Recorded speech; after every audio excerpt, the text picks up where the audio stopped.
철도원. 철도원은 아사다 지로의 원작 소설을 바탕으로 만들었다. 후루하타 야스오 감독이 1999년에 만든 영화이다. 호로마이의 실제 역은 홋카이도의 이쿠도라 역이다. 동명의 영화가 이탈리아 피에르트로 제레미 감독의 작품도 있다. 하얀 눈으로 뒤덮인 탄광촌인 시골 마을의 호로마이 역은 종착역이다.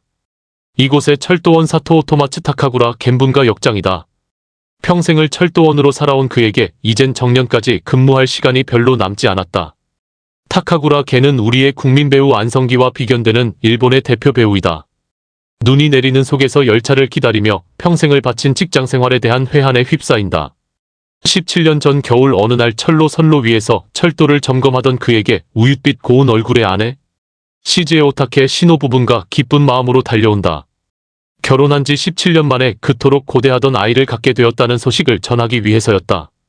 아내는 남편에게 그 소식을 전하며 얼싸안고 기뻐한다. 그렇게 해서 얼마 후 아내는 귀하디 귀한 딸 유키고 히로스의 류코분을 낳는다. 그는 불호요로 나가 딸에게 줄 수제로 만든 인형을 사와 선물한다. 시즈에는 바느질로 조끼를 만들어 인형에게 입힌다. 그러나 얼마 후 유키고가 열병에 걸려 병원에 간다. 아이가 병마에 시달리고 있는 중에도 철도원으로서의 직분에 충실했던 그는 결국 시신을 안고 돌아오는 아내를 부둥켜 안고 오열한다. 그리고 얼마 후에는 아내도 병이 나서 시름시름 앓게 된다. 그리고 유명을 달리하게 되는 불운이 겹친다. 그는 아내의 임종도 지키지 못했고 철도원으로서의 직분에 충실하다 보니 죄업을 쌓고 회한만 갖게 된다. 그의 직장 동료 센고바야시 넨지분에게는 듬직한 아들 히데오 요시오카 히데타카가 있다. 그는 아버지를 이어 철도원으로 근무를 하고 있고 아버지의 뒤를 잇고 있다. 젊은 시절 증기기관차를 몰던 기관사로 활약을 펼쳤고 디젤 기관차가 나왔을 때에도 기관사로 일했다. 고지식하게 자신의 직분을 충실히 수행하는 삶을 살아가는 것이 가장 중요한 부분이라고 믿었다. 새는 설을 맞아 홀로 지낼 친구를 위해 같이 하룻밤을 보낸다. 자신이 정년퇴직 후에 가게 되는 리조트에 같이 가자는 종용을 해보지만 사토는 묵묵부답이다. 자신이 그렇게 사랑했던 아내 그리고 유키코가 있는 이곳을 떠날 엄두도 내지 못한다. 새는 젊은 시절 한가닥했었다. 술집에서 사토와 술을 먹던 중에 탄광촌 사람들과 한바탕 시비가 붙는다. 약자를 돌보기 위해 불의를 참지 못했던 그는 때로 덤벼드는 탄광촌의 광부 6명을 때려 눕혔다. 그리고 약했던 술 취한 광부와 그의 아이를 집에 데려다준다. 그 아이는 얼마 후 아버지가 갱도 붕괴 사고로 목숨을 잃게 되자 고아가 된다. 그 아이의 이름은 토시안도 마사노부였다. 시즈에와 사토는 토시를 양자로 삼으려고도 했지만 병약한 시즈에로서는 감당할 처지가 아니었다. 결국 선술집 안악에게 토시를 맡긴다. 토시는 선술집 안악의 양자로 입적되고 이탈리아로 요리를 배우기 위한 유학행을 떠난다. 사토와 시즈에는 그를 위해 와인을 꺼내고 건배를 하며 그의 장도를 축하한다. 얼마 후 귀향한 토시는 식당을 개업하고 열심히 생업에 종사한다. 새는 술에 취해 잠들어 버린다. 한밤중에 조그만 여자아이가 인형을 들고 역사로 들어선다. 그리고 한참 놀다가 돌아가면서 그만 인형을 놔두고 간다. 사토는 일지에 분실물 인형에 대해 기록을 남긴다. 다음날 한밤중에 또 12살짜리 여자애가 어제 여동생이 두고 간 인형을 찾으러 왔다고 한다. 그러자 사토는 인형을 내준다.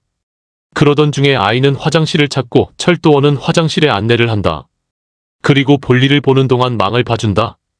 그리고 집에 바래다 주겠다고 했는데 눈을 감아보라고 한다. 그리고는 입술에 기습 뽀뽀를 하고 인형은 놔둔 채 달아난다. 무슨 귀신에 홀린 것인가 할 정도로 기이한 일이 벌어진 것이다.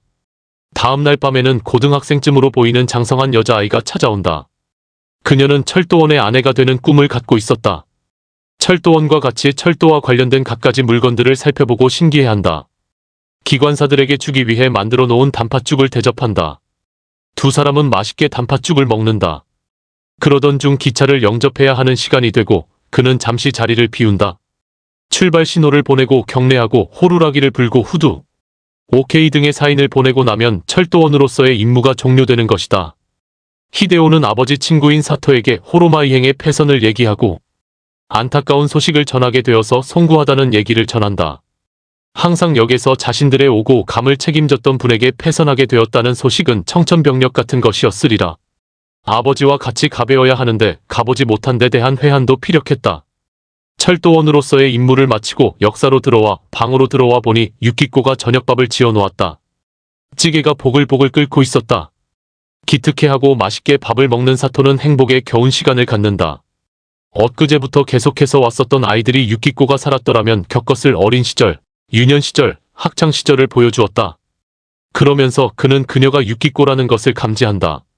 자신이 추측했던 저 옆에 사토 집안 사람에게서 걸려온 전화로 그는 그녀가 마을에 사는 할아버지를 만나러 온 아이들이 아님을 감지하게 된 것이다. 가족도 돌보지 않고 오로지 일에 매달려 평생을 보낸 그는 과연 행복했을까? 철도원의 마지막은 그가 눈 내리는 역사 속에 쓰러져 운명을 맞는다. 그리고 그의 친구 센이 그의 관을 철도로 운행하면서 그와 함께 기차를 몰고 가는 것으로 대단원의 막을 내린다. 철도원은 먼저 소설로 보았다. 그리고 다시 영화로 보았다. 하얀 눈이 내린 역사를 배경으로 한평생을 바친 철도원의 삶에 연민을 느끼지 않을 수 없었고 눈물을 닦기 위해 손수건이 필요한 듯했다. 사랑과 일 또는 직업과 가족 등 여러 가지로 갈등하고 번민할 수밖에 없는 대립관계의 부분이었다. 그렇게까지 고지식하게 사는 것이 최선이었을까라고 고개를 갸웃거리게 만들기도 했다. 대배우의 열연이 돋보였다. 하얀 눈 속에서 펼쳐지는 인간 군상들의 애달픔이 잔영으로 남았다. 우리는 과연 철도원만큼 주어진 일에 충실하고 최선을 다해 소임을 다하고 있는가 자문해본다.